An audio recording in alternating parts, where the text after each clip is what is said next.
Namaste.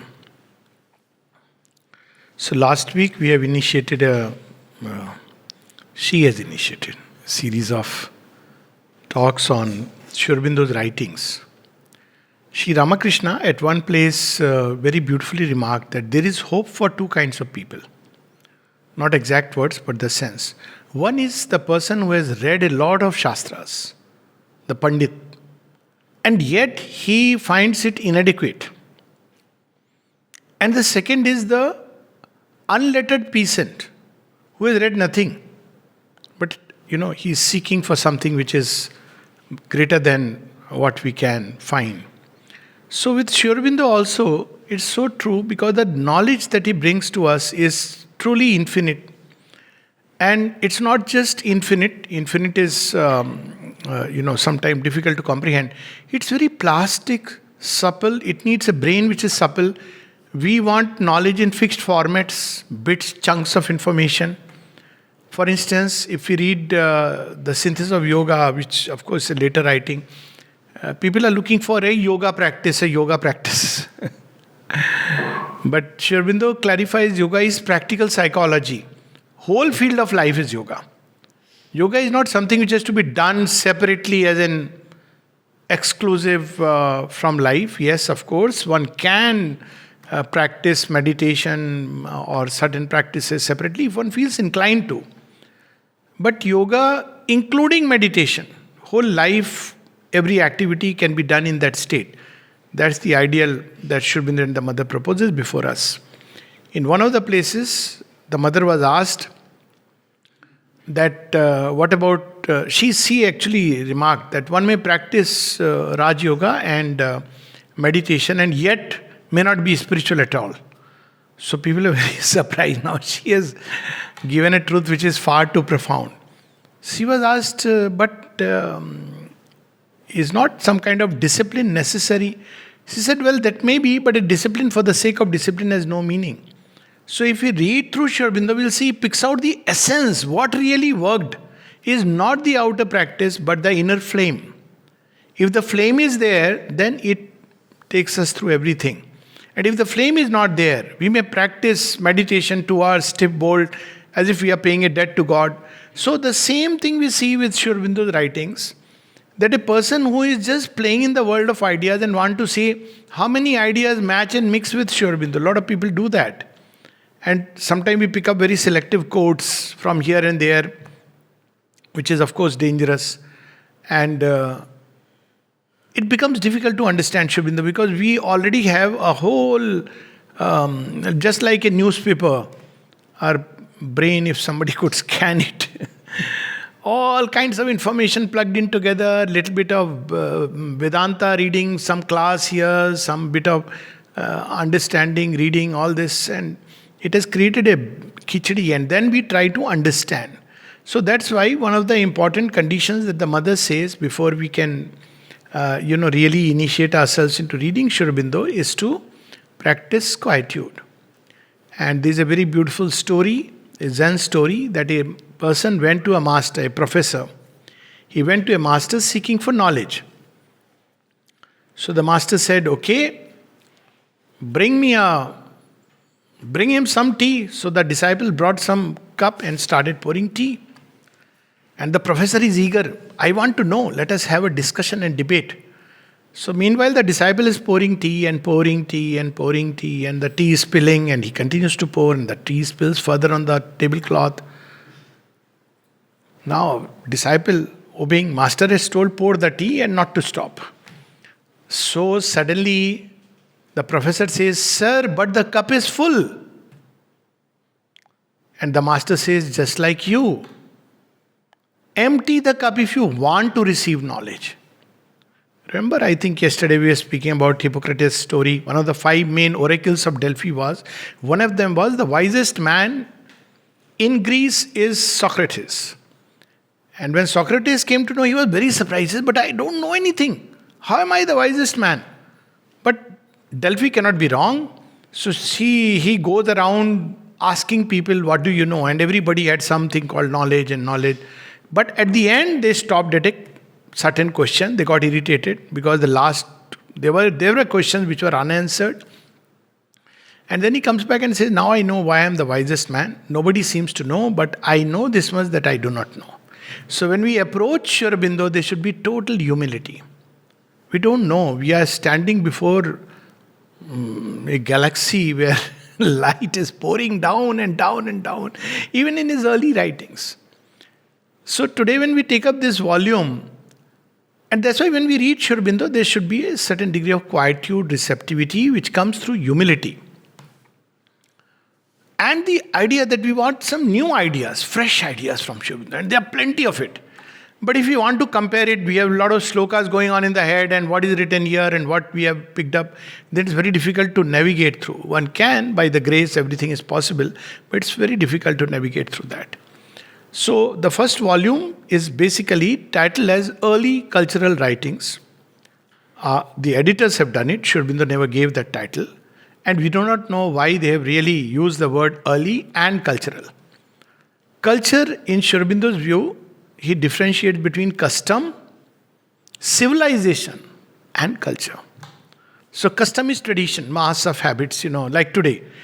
People feel inclined to do Ganpati Puja, and today they will send all photographs and images, and even people have made Ganeshji sit into mother's lap. I mean, when I saw that picture, my first response was, but the whole universe is in a lap. What is there about? Can't we see that everything is in a heart? So this is custom. It doesn't take us much farther. It's very often it becomes even a trap. We get bound. We think that because we have done this morning puja with a little bit of ghanti, we have pleased Ganesh. For all we know, he must be feeling horrified because he's a living being. That kya kar rahe mere saath? What are they doing with me? Making me sit in a place and doing all these things and obnoxious agarbatti and with this kind of loud music. But he is poor, after all, he is a loving, very cute God, and he is tied by the bhaktas, all the gods. So this is custom, many things. Wear a bangle, put a manka tikka, wear dress like, these are all customs. Their value is to preserve a certain order of civilization. That's all. But when the time changes, most of the customs are contextual and they lose their value over a period of time. Some have their value, but so that's not culture. Then comes civilization. Civilization is where people apply their intelligence, buddhi, reasoning, and they decide there is a certain kind of way of, like who is a civilized man today? You'll see that somebody who dresses well talks to you nicely. Hello, Mr. So-and-so, how are you doing? So if somebody comes and says, kya hai? So you don't say he is civilized. He is ill-mannered. So generally we understand by civilization someone who is well-mannered, well brought up, who knows the basic values that when you meet a person, it's all civilization. You may be carrying poison in the heart, but when you meet a person, you say, Namaste ji, Atiti Devo Bhava, but your heart is saying, Kab jaoge? So, but outwardly, because it's civilization. So, civilization is developed around these things where there are certain rational, by reason, by the use of intelligent will, we have arrived at certain kind of common ways of life, common decorum. Even there is a kind of morality which is largely customary, which is mainly based by society's framework. And it develops around, again, this idea that the society should not degenerate. So, civilization belongs to the mind. With the development of mind, civilization develops. Before the mind, there is only custom. That's how it is. But even civilization is not culture. Sri Aurobindo makes a distinction between the cultured man and the Philistine. And the civilized man is the Philistine. He is not the man to be adored and adorned.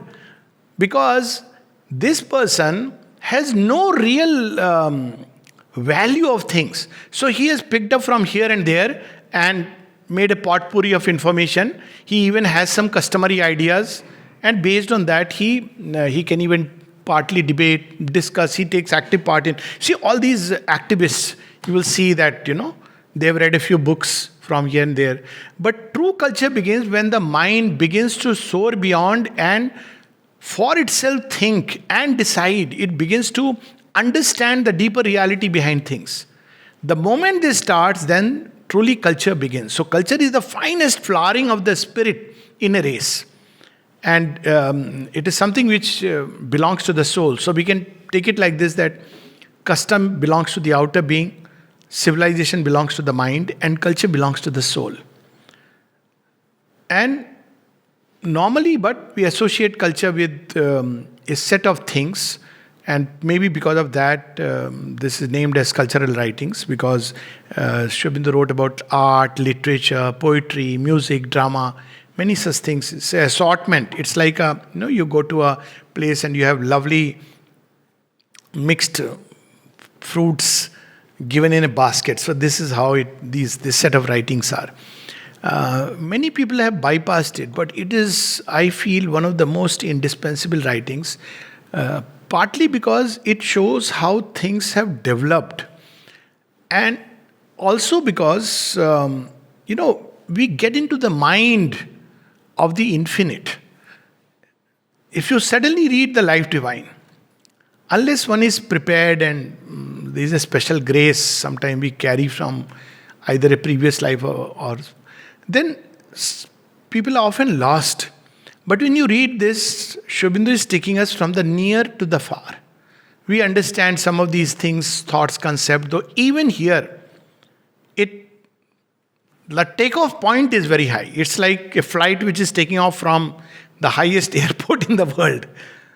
Take, for example, there are 9 parts of this book, and as I said early, I don't know on what basis, because the writings span from 1890, when he is in England, to 2010, mainly Chandanagar, and some of them even when he has gone to Pondicherry. And also 1910 and even beyond. And apart from that, another aspect of, this aspect of culture is one should not think that this exhausts all that Sri Aurobindo has said on aspects of culture. Not at all. So one has to read Sri Aurobindo in totality to get a drift. Otherwise, it's so easy to misquote by reading a passage from here and a passage from there. So, frankly speaking, if one has to really train oneself to understand Sri Aurobindo, it's best to either read everything that he has said on a subject, and that was the reason why Mother had started All India Magazine, so that you take up a subject and you touch it from different standpoints. But yet, very often we can see some seeds which sprout further, grow into a plant, and then they grow into a tree bringing flowers and fruits, as Sri Aurobindo's own journey, or rather, let me put it like that, as the divine within him began to manifest and the instrument became more and more perfect. So, part 1 is very early. This is written in England, 1890. Young lad, youthful Krishna of 18. And this is an amazing play. It's a play he has written. I think yesterday I touched briefly upon one. The first is the sole motive of man's existence. Let me just, read a little passage from there. It's beautiful. So this is also a little play where he speaks of the sole motive of man's existence, and there are different characters. So one of them is, it goes into different layers, but paucity of time. But just to understand the way Sri Aurobindo's mind, how beautifully he's revealing us the subtle secrets. Arima smiled and went on. They lost the secret of love too. This is the very first play, by the way, short, incomplete. They lost the secret of love too and found in its place the gorgeous phantasm of chivalry. So one of them says, yes, I maintain that love is only a form of sin. Now imagine if somebody quotes this under Sri Aurobindo's name. This is one of the character and not the main one. The second person says, yes, they recognize marriage. And the third person says they raise a monument over the corpse of love. So marriage is a corpse raised over the monument raised over the corpse of love. She who could best tell us what love is sits silent, said Helen Woodward, looking at Ella. So at the end, you see, always in a play, you will see that the master word comes toward the end. So everybody says, she's the one, she's sitting silent, she knows most. Let us ask her what she means. So what does Ella say? And with that, we have no further dialogues. And though the play is incomplete, but remember, the title of the play is The Sole Motive of Man's Existence. She who could best tell us what love is sits silent. So what does Ella reply? It is the sole motive of man's existence. This Aurobindo at 18 replied Ella. And then the play, there are no further dialogues. And then the plays remained incomplete. A lot of plays have remained incomplete because Aurobindo was moving so fast from one frontier to another. And then comes another, which is the Harmony of Virtue, running into nearly 70 pages. Amazing play. So we have different characters here. Keshav, Broom, Wilson, and all of them are sitting in a drawing room lazily. And, it's not an idyllic state. Somebody is, with a cigar in hand and somebody is sitting quietly. And they are discussing with each other. Casual talk. But what kind of talk? So I'll just read out 2 passages from there, where Aurobindo picks up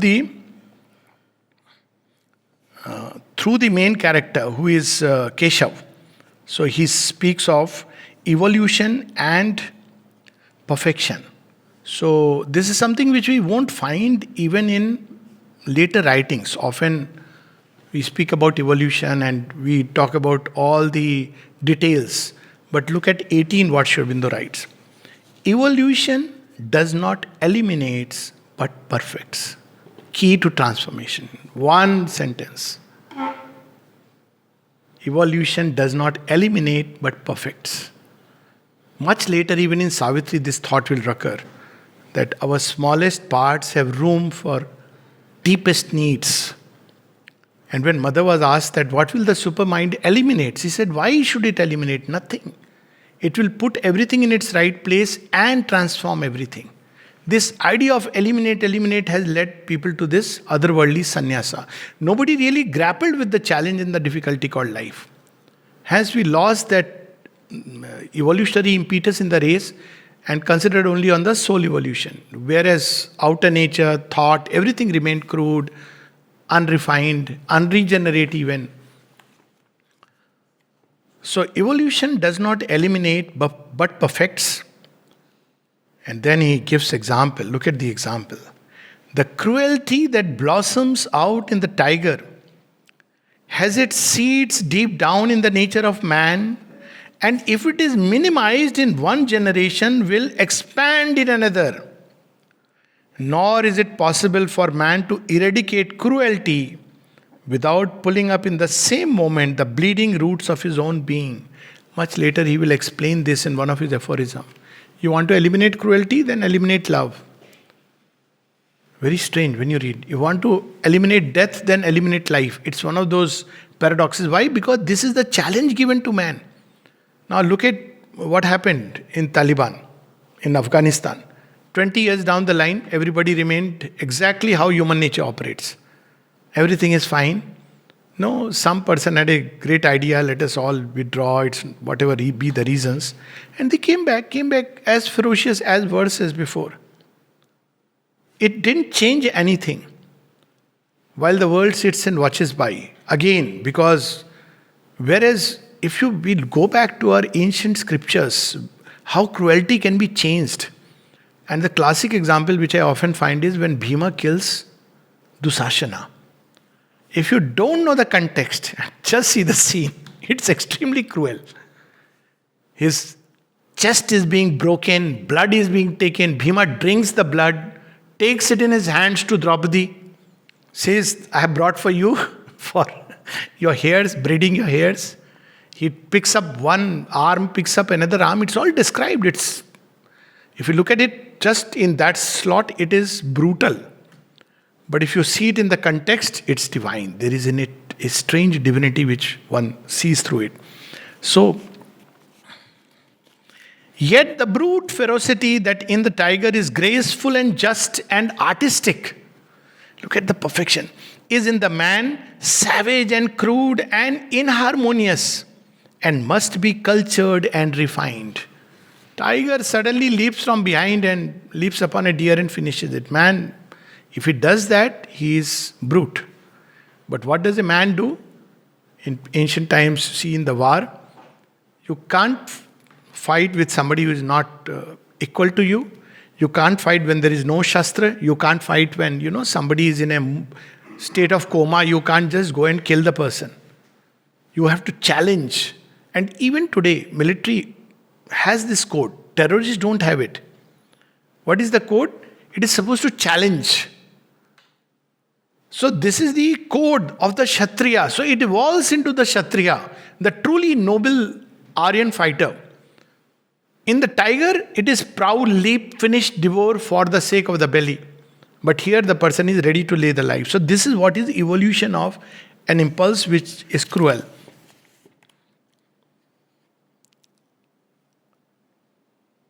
Fits as gracefully and harmlessly into the perfect character until it becomes a virtue. So cruelty becomes a virtue in the Kshatriya and fits as gracefully and harmlessly into the perfect character as its twin brother, physical courage and physical love, its remote relative.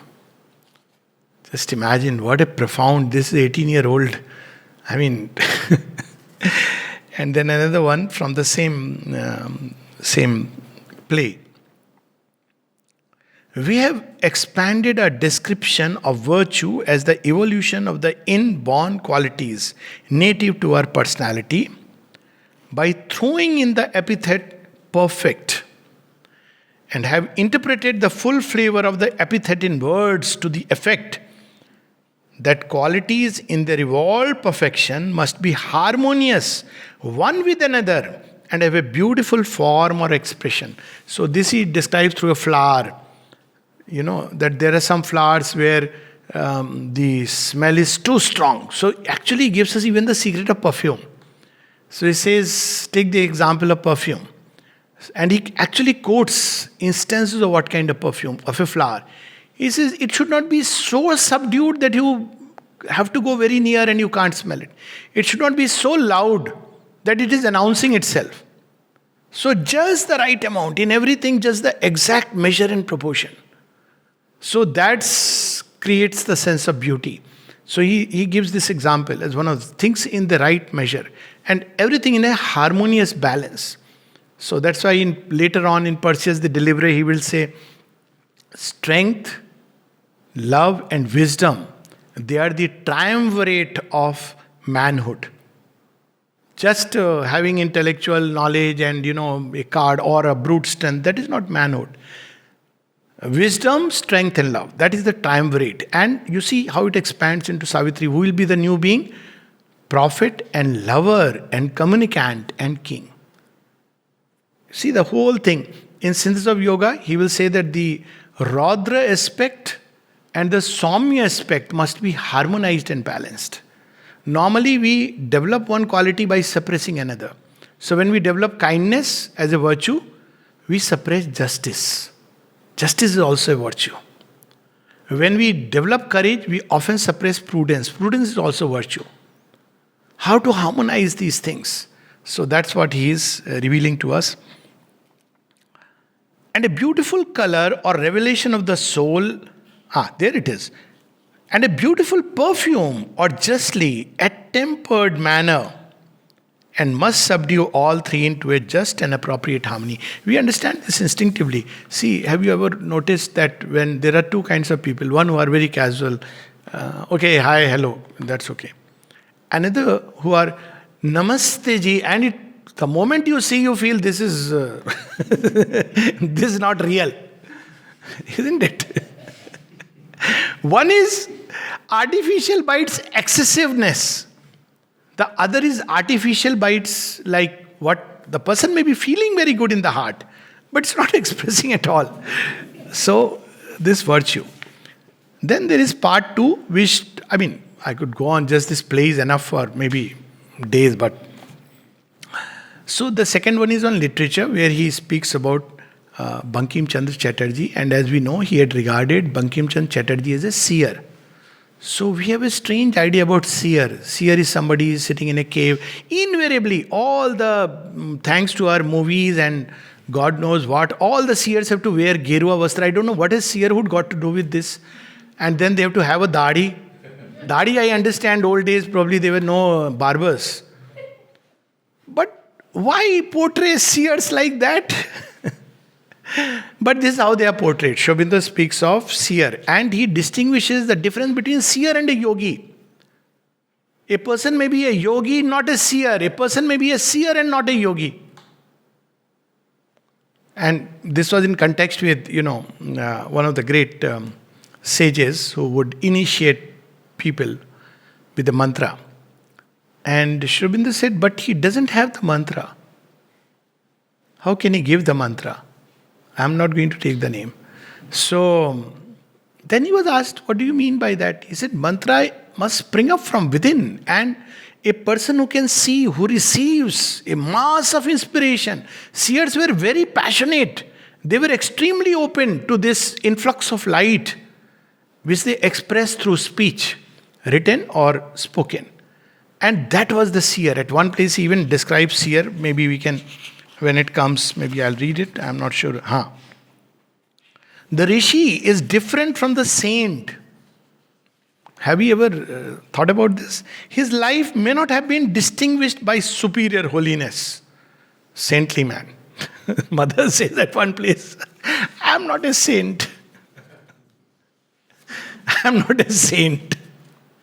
Just imagine what it means. Saint, holy person. So seer is not distinguished by superior holiness, nor is character by an ideal beauty.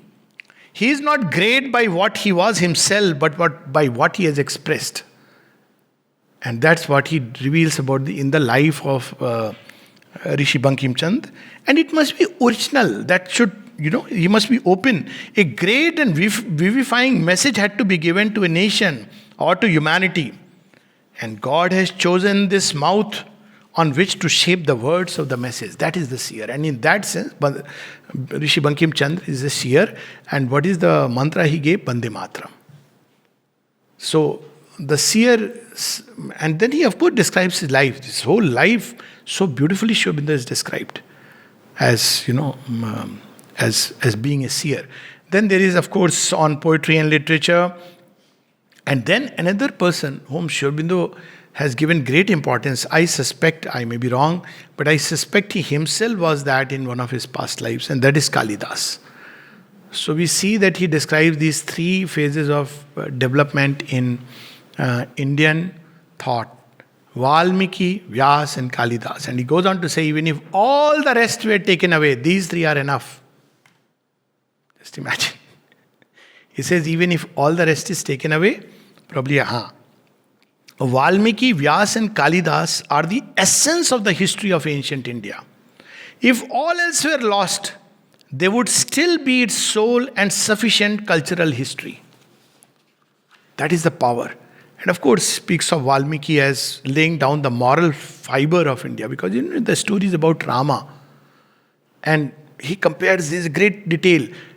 So much so that when he writes on Vyasa, Vyas Rishi, so he says that how can you make out which portions are interposed? Because with regard to Mahabharata, there is this controversy that, there are many passages which have been brought in, slokas brought in later. He says you can make out, their style is so different. Valmiki is a extremely sensuous poet. He starts by seeing a cronch pakshi dying while making love, and his heart is moved. And from then, the first verse is born.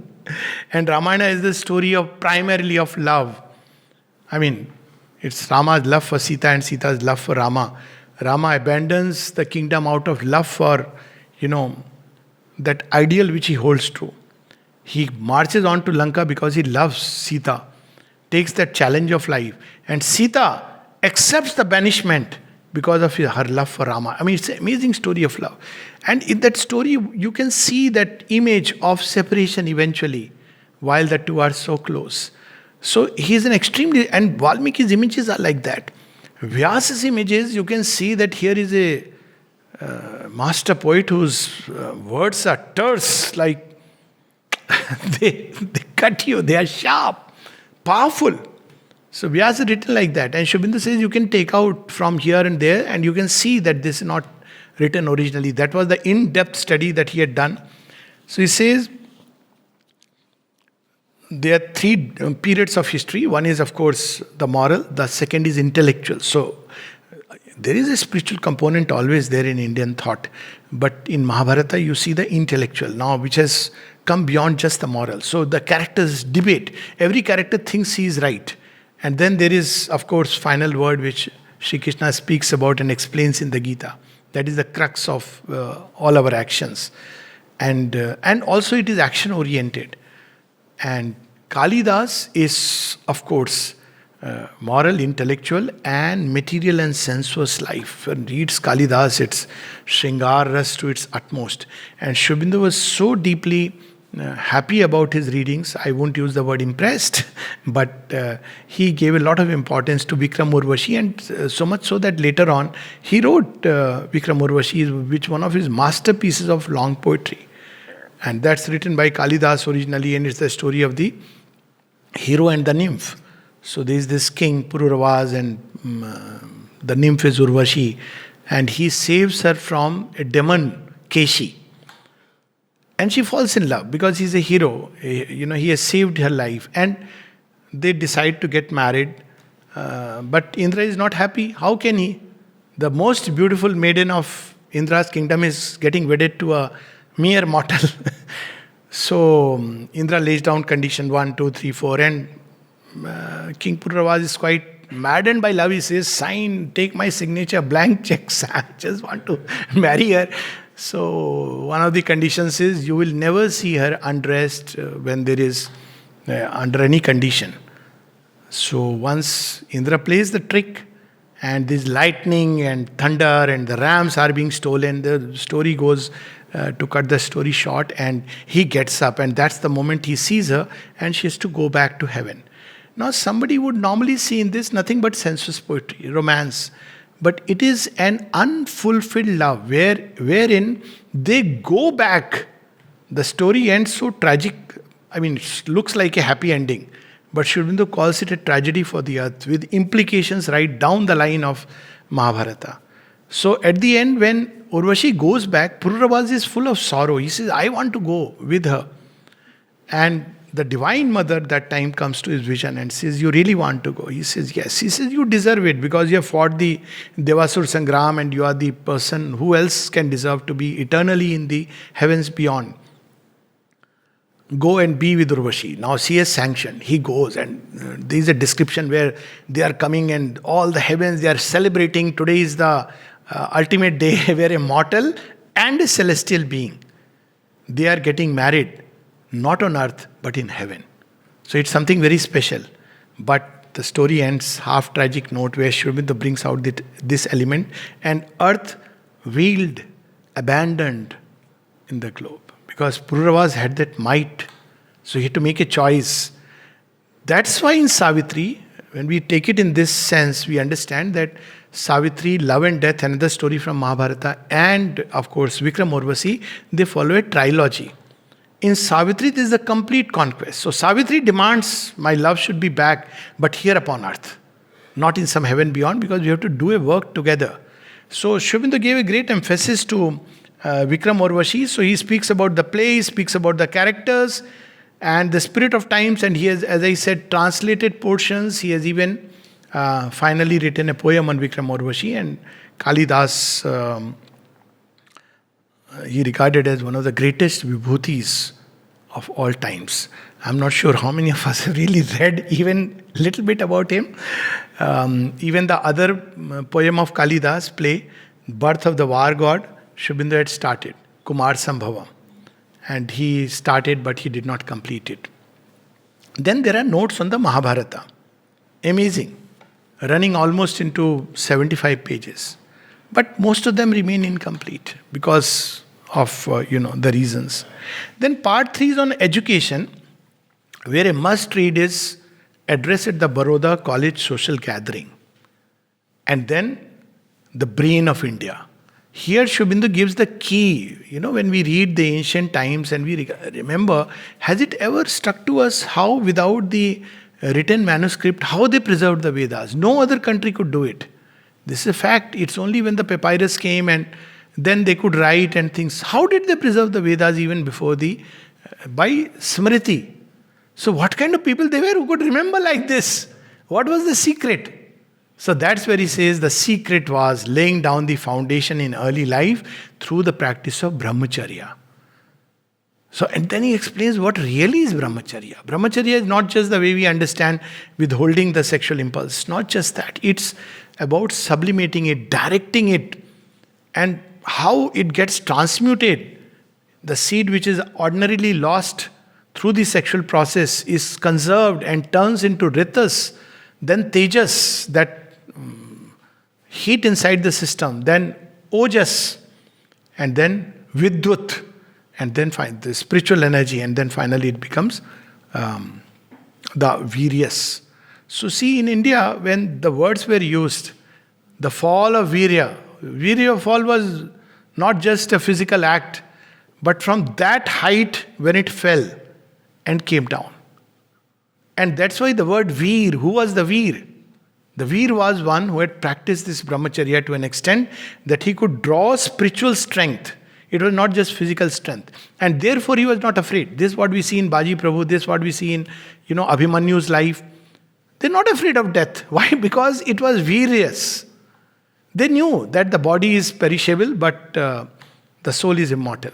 So that was the whole principle, and this is what he says, that this is how the brain of India has to develop, and the foundation has to be laid during early educative period, which of course is a big thought which people must give. And then he describes system of national education, why it is necessary, and the 3 famous principles. Till today we speak about it and not practice it. The first is that nothing can be taught. So beautiful. Nothing can be taught. You can bring out only that which is inside. Educe, to bring out. Educate, that's how the word goes. Educe, to bring out. And bring out, Sri Aurobindo adds, and put it to the best and noblest use, what you bring out. So that's education. And the first principle is nothing can be taught. So what is the teacher? Teacher is, his role is to help bring out from the child what is already held back within. So his role is like, from a seed, what is held inside the seed is the tree. So he is to help in the seed bringing out the tree. And there he must know what kind of soil, how much water, sunshine, there he must know. Because each seed is different and needs a different treatment. So that's the second principle which comes, is that you must go from the near to the far. If you want to beat a child and make him turn into an adult, as some people try, it's just impossible. The child has to go through the phases. He will be naughty, he will, go through his own games, playfulness. Otherwise, that tambola thing will come. Men are naughty at 40.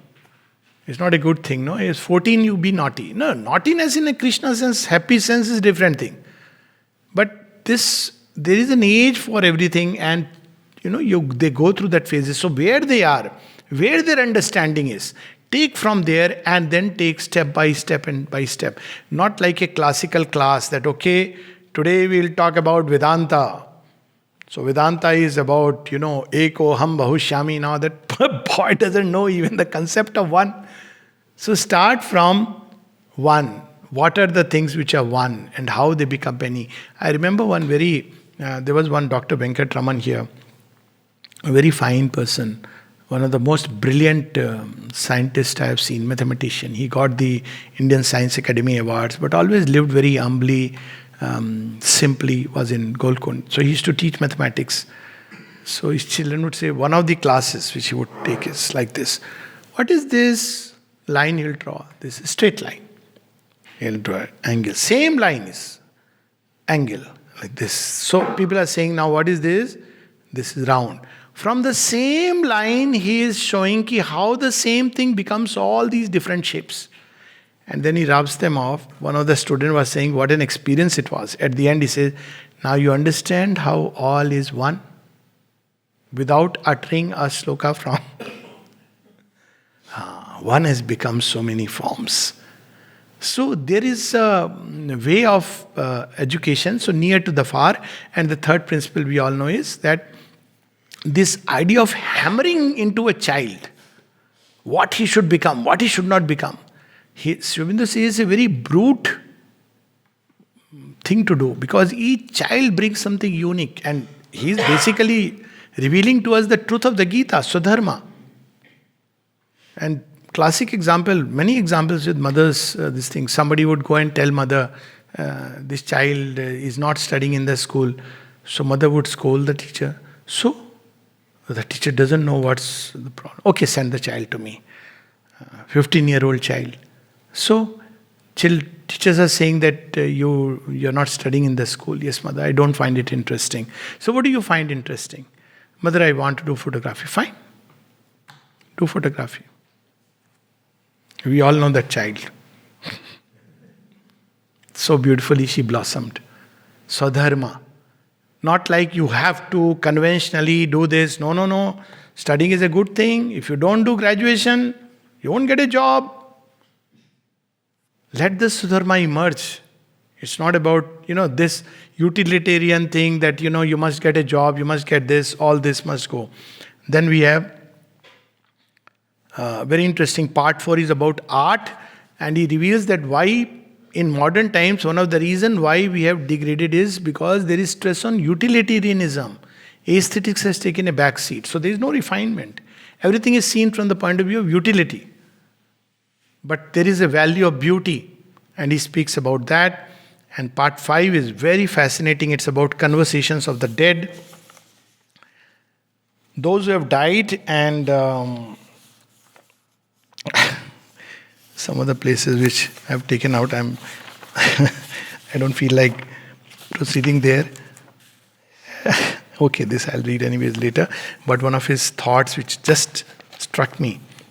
Was life always so trivial, always so vulgar? This from the art, so very...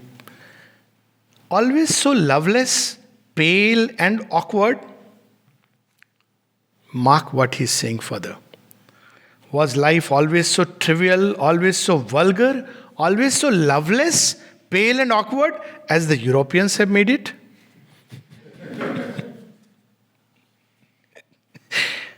And then sense of humor, perfect sense of humor.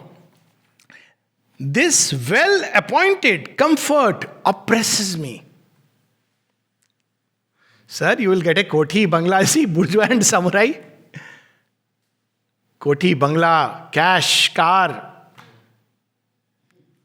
You should be a happy man. He says it oppresses me. It stifles me. The perfection of machinery will not allow the soul to remember that it is not itself a machine. That's what has happened. Because everything is a machine. Oh, soul, it is part of the pineal gland. It is a machine.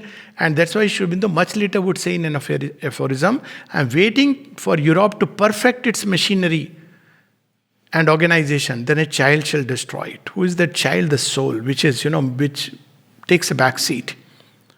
So, this about art and conversation of the dead. One of the greatest is where he speaks about Shivaji and Jai Singh. Both are dead, and they are there in the heaven. They're very fascinating conversations, especially if you know the background. They're so interesting. So, Jai Singh says, I did the right thing. You were doing the wrong thing. You were trying to do an impossible thing, to build defeat the Mughals and build an empire. And I was siding with whoever, I belonged, I had a treaty. So I was just being honest and truthful too. So he puts that point that way. He doesn't come like totally a man who completely... Where Shivaji says, well, I understand your point, but I lived what Bhavani planted into me. It's a higher thought he brings in. And at the end, he says, but what did you achieve? Because at the end, the paradoxes that Shivaji extended his empire beyond limits, remained undefeated. At the same time, Aurangzeb remained undefeated finally. I mean, Shivaji died and Aurangzeb is said to have remarked that I lost an enemy who was worth fighting. That was. And after that, the Mughal Empire went away. Because Shivaji had fired it with so much energy. He died at a pretty young age. I don't remember now, maybe early 50s or something. But what an achievement, extending. So he says, well, I built an empire which none was able to demolish it. So I destroyed an empire which they could not build again because they are dead now. So Shivaji can see, I destroyed an empire which could never be built again. And I built an empire which has not yet been demolished. In fact, it would eventually expand into a whole, with the coming of British and all these people. Then, of course, from there you get into Chandanagar Manuscripts, which are amazing. If somebody wants to read about Hatha Yoga, Raj Yoga, he speaks about yoga as an evolutionary perspective, that for each age of mankind, there is a yoga. So when human beings are more physical, gross, then Hatha Yoga, because we understand the body. As we become a little more mental, then Raj Yoga, because we understand the mind control, all this. He speaks about the siddhis that we get from Hatha Yoga. He speaks about the dangers. One of the dangers that he speaks of Hatha Yoga, actually you can see, and people don't understand. He says one of the dangers of Hatha Yoga is an excessive egoism, which at least I know of some yogis of the past, extremely egoistic. Because Hatha Yoga creates that kind of, you don't work upon the ego self. So, and powers, it can give all this. Sri Aurobindo confirms, Anima, Lagima, Garima, Mahima, all this can come through Ashtasiddhis, through the practice of pranayam. All this he reveals there. These are 2 essays in just about maybe running through 5-6 pages, easy to read. But nowhere one will get such a comprehensive picture. In synthesis, he speaks about Raj Yoga, but there the takeoff plane is very, very high. But here you will see it at our level, like, ground level. Okay, what is Raj Yoga? What is this practice? What is Samadhi? What happens through Raj Yoga, the siddhis that come, Vyapti, Prakamya, all these things, he speaks about. And what are the dangers again of Raj Yoga? It can shut us into a limited formation of spiritual consciousness, and we don't go beyond. And then, of course, the Trimarg, etc., which he doesn't speak of here, but later on. And then, of course, there are some beautiful passing thoughts. He speaks about historical impressions about the French Revolution, which we all know that Sri Aurobindo was active in the French Revolution as a tremendous force behind it. But the human vessel who was chosen primarily by Sri Aurobindo, who became a vibhuti of the French Revolution, was Danton. And it is said that because Danton was guillotined, sometimes this Amrit Das statement that, sometimes Sri Aurobindo would put his hand on the neck a little bit like this. And when he asked him, he says, still the guillotine impression is carried. And he was the only person actually who till the end stood by the ideal. Who was the comrade? Robespierre, most likely Nalnida, who ultimately, kind of not changed sides, but, moderated it. Napoleon, about whom he writes that I saw the arm of God striding through Europe. He was a vibhuti of Kali. And as long as he could do, as long as, he was with, in fact, Swami Vivekananda says that because of his Josephine, his partner, that he had the strength. The day he left her completely, he collapsed. And how egoism got into him, and the day he felt, I am France, then Kali slain him, that you are just an instrument. So these are some very interesting impressions, things seen in symbol. Part 7 are very beautiful letters from abroad. This is style of writing which Sri Aurobindo has adopted, where he is writing a imaginary letter as if he is writing from abroad to somebody who is abroad. So here he writes, friend and brother. It's an imaginary letter, okay, not a real letter. So he writes, friend and brother, I am as yet among the unregenerate. That's how, people say, Arey, they don't know how to say it. First thing we learn in convent schools is manners. What are manners? How to hold the fork and spoon and which side you should keep the butter knife. What has it got to do with anything India? And I have seen people eat rice with fork. That is never meant for the Indian food. And paratha. Put a fork here. Have you seen it? It looks so absurd. So I was very happily surprised when in London, Harrows, which is primarily a Indian community. So I saw just straying around, and I saw South Indian restaurant. So I went inside. So there, the first thing that struck me, it's there on the door itself, glass door. And I said, "Yahan jaake khana hai." So the thing was ki 10 benefits of eating with hand. I said, this is it. 10 benefits of eating with hand. Okay, clean the hands subtly. Chances are much better that you will clean your hands better than cleaning the fork, because somebody else is cleaning it for you. You don't know how clean it is. You don't know how many people have used it. So there is a transaction of consciousness. Now I am not saying that please change your habits, but I am just saying hand is yours. For God's sake. Somebody has eaten with the same fork, and Indians are very super sensitive to these occult aspects. And now, it's served and you are eating it. Have you ever thought like that? Try, it will be very difficult to eat with that. We have grown up with this sensitivity, even the plates. Using anybody's and everybody's plates, it is not superstition. Behind it is science. So, Sri Aurobindo says that, well, you call me unregenerate, I am an unregenerate. Instead of my eccentric notions of life changing under the pressure of victorious European enlightenment, mark the satire, they seem to harden and fix their hold. Remember when Swami Vivekananda was asked, now that you have gone to the West and seen its glitter and glamour, what do you think about India? He said, before I had gone there, I loved India and, worshipped her. But after I have come back, even the dust of India is sacred to my head. I have seen it all. This is exactly what Sri Aurobindo says, who not only went there, who lived there and was very well conversant. Here I am in Paris. As I said, it's an imaginary letter, but for a yogi, as he says in one of his poems, Cosmic Man, London and Paris and Tokyo, my spirit seeing are. The mother was asked, he says, I have gone to these planets, gone to all the regions of Himalayas. So he says, here I am in Paris, the center of civilization. And I am still the same dark-skinned barbarian you knew.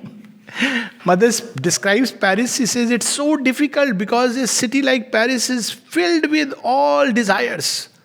This is how she saw Paris. And we want to have an evening in Paris. She said that it's in one of her talks.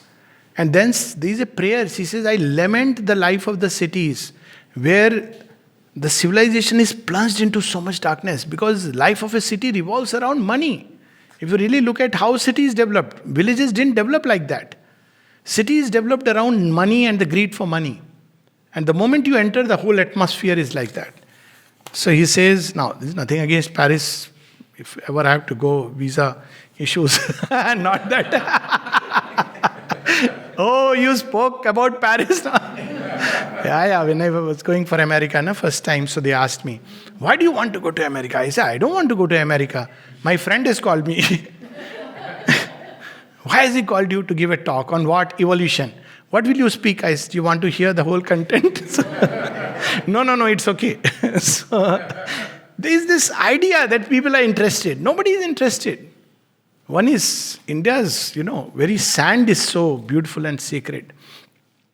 So here he says, here I am in Paris, the center of civilization, and I am still the same dark-skinned barbarian you knew. Neither the complexion of my face. Now here there is a very subtle tunge that, where man is judged by the complexion of his face. So he says, neither the complexion of my face nor the complexion of my thoughts is improved. So what does he say? I still believe in God and Vedanta. Look at the power. In India, I still believe in God and Vedanta. In India, it means I believe in India and impossibilities. Man is still to my eyes divine and not an animal. I believe in the soul and am afflicted with the imagination that it has a past and a future. The soul. That it neither came ready-made into the world out of the mother's womb, nor will disintegrate at the end, whether on the pyre or in the coffin. That our first stage is an embryo, and our last, worms or ashes, is a creed I hold to be still unproved. What power is these words, Still unproved and unprovable. I believe that nothing in the world is made, but everything grows. The secret of life on earth. We want ready-made things because we are used to McDonald's. But old time, one of the beauty of the cooking, home cooking is what? Is this is a preparation involved, there is a joy. Ready-made food. It never carries that appeal. So it grows everything, which is a fact of life on earth. That body cannot create soul and that a mass of cells is not Buddha or Napoleon. Later on he would write amazing poetry on that. Again, a satirical poetry that a thyroid meditating almost nude under the bo tree got up and was enlightened. So he speaks about this later on because this is what his whole life has been. And if you ask for my ground of belief, I shall still refuse to base it on the logical reason, which can only argue and cannot see. And I shall give the answer of the visionary, the victim of hallucinations. They are regarded as victim of hallucinations. He will say that I'll give the answer of the visionary. If you ask me what is your basis, I'll not go by logical reason, but I'll give the answer that I have seen my soul and walked and talked face to face with my Creator. What writing is this? How can we miss this power?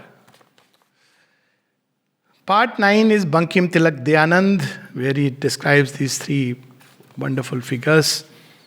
Tilak, of course, was his contemporary. Dayanand was someone who actually, the revival of the Vedas, in a way, started with him. Though he gave a very intellectual understanding. But whatever it was, at least there was some beginning of a true understanding of the Vedas. Not based on just a blind ritualistic practice. Of course, Sri Aurobindo took it to what heights, that's a different thing. But that's where we see the other day I was sharing a story of Dayanand, what a compassionate person. He was poisoned and the cook was a Muslim. So, he tells the cook when he comes to know, he says, you run away from here. They'll kill you. This compassion. The founder of Arya Samaj, and a very strong man, a believer in Brahmacharya, and to that extent that, it is said that a jeep could not go further because he held it by his hand. That kind of a strength, intellectual strength, moral strength, physical strength. But of course, spiritual strength was still awaiting its hour. And then there are some very interesting, so this part 9, and then there is appendix to appendices. Appendix 1 is Baroda speeches and report. The funny aside to this is that the Maharaja would sometimes call him and ask him to write something on his behalf or some point. So Sri Aurobindo would say, I'll write the speech. So when he would read it, it doesn't look like, if I say it, nobody will believe it. So Sri Aurobindo said humorously, anyways nobody will believe because all Maharajas get their speech written. So anyways nobody will believe. So you might, because Sri Aurobindo wanted to release those ideas in the atmosphere. He knew it. So he said, anyways, nobody will believe it. So they have gone by the name of Maharaja Baroda. But actually, Sri Aurobindo had written those speeches, and when we read them about the revival of industry, medical department, I read it when, after joining it, I was so surprised what details, casualties during a time of epidemic, how to handle it. The way he has described, we are still, far behind all that. So, first appendix is that, and appendix 2 is premises on astrology. I just missed one, which is part 8 after the epistles from abroad, which is reviews. So he had reviewed some of the books, and like Suprabhat, hymn to the goddess, hymns to the goddess, about astrology, Sanskrit research, feast of youth, Shama, all these he had reviewed. So let me close with this little passage. Swami Vivekananda spoke once of two types of Hinduism. Today is a Hindu festival, so I thought I must read a little bit about it. He said one is the kitchen spirituality, and the other is the real Hinduism. So Sri Aurobindo explains that so beautifully. This is also part of early cultural writings. There are two Hinduisms. One which takes its stand on the kitchen and seeks its paradise by cleansing the body. Another which seeks God. Not through the cooking pot and the social convention, but in the soul. The latter is also Hinduism, and it is a good deal older and more enduring than the other, the Hinduism of the soul. It is the Hinduism of Bhishma and Sri Krishna, of Shankara and Chaitanya, the Hinduism which exceeds Hindustan. So there is a very subtle hint in that. When Hinduism became like, India, Bharat became Hindustan, so mixture, then to preserve the culture, people adopted certain attitude. Was from of old and will be forever because it grows eternally through the aeons. So then it distinguishes beautifully. Its watchword is not Kriya, but Karma. So beautiful it is, self-explanatory. Not Shastra, but Jnanam. Not Achar, but Bhakti. So Karma, Jnana, Bhakti. Not Kriya, Shastra, Achar. Yet it accepts Kriya, Shastra and Achar not as ends to be followed for their own sake, but a means to perfect Karma, Jnana and Bhakti. Kriya in the dictionary means every practice which helps the gaining of higher knowledge, such as the mastering of the breath, the repetition of the mantra, the habitual use of the name, the daily meditation on the idea. By Shastra, it means the knowledge which regulates karma, which fixes kartavyam, the eternal wisdom, and it recognizes two sources of that knowledge, the eternal wisdom as distinct from the temporary injunctions in our ancient books and the book that is written by God in the human heart. The eternal and aparusheya Veda. Aparushe. Effortless streaming of knowledge is aparushe. Parushe is when you have to apply effort. What is the meaning of this word? Let me try to understand. That is knowledge which is gained by effort, scholarly wisdom. Aparushe is without effort. Effortlessly it comes through an intuitive seeing. By achar it understands all moral discipline by which the heart is purified and made a fit vessel for divine love. There are certain kriyas, certain rules of shastra, certain details of achar which are for all time of perpetual application. There are others which are temporary, changing with the variation of desh, kal, patra, time, place and the needs of humanity.